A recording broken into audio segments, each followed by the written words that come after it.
একটা শক্ত ব্রেক বদলে দিতে পারে অনেক কিছু।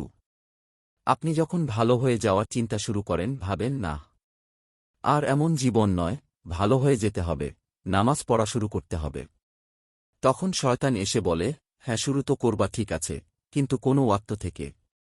আজ তো 3 ওয়াক্ত চলেই গেছে, ভাঙা দিন থেকে শুরু করে কি হবে? তার চেয়ে কাল থেকেই শুরু করো। শুরু করলে দিনের শুরু থেকেই করা উচিত, ফজর থেকে। কিন্তু দীর্ঘদিনের অভ্যাস, সকালবেলা দেরি করে ওঠা। পরদিন সকালেও তার ব্যত্যয় ঘটল না, গেল আবার মিস হয়ে।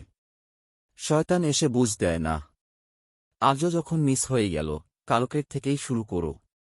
কাল যখন আবারও একই ঘটনার পুনরাবৃত্তি ঘটে, শয়তান তখন এসে বলে, আরে সপ্তাহ তো শেষ হয়ে গেল, প্যান্ট জামা কাপড়ও তো সব অপবিত্র, একবারে সবকিছু ধুয়ে টুয়ে জুমাহ সালাত থেকে শুরু করলেই ভালো হবে।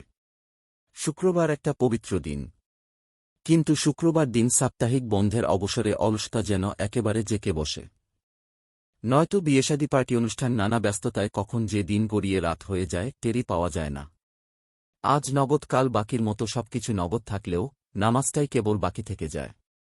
এভাবে আবার অনেক দিন কেটে যায়, আর আস্তে আস্তে প্রতিজ্ঞাটা হালকা হতে হতে এক সময় নাই হয়ে যায়। আপনি সেই উদাসীনতার কোলেই বিভোর হয়ে পড়ে থাকেন।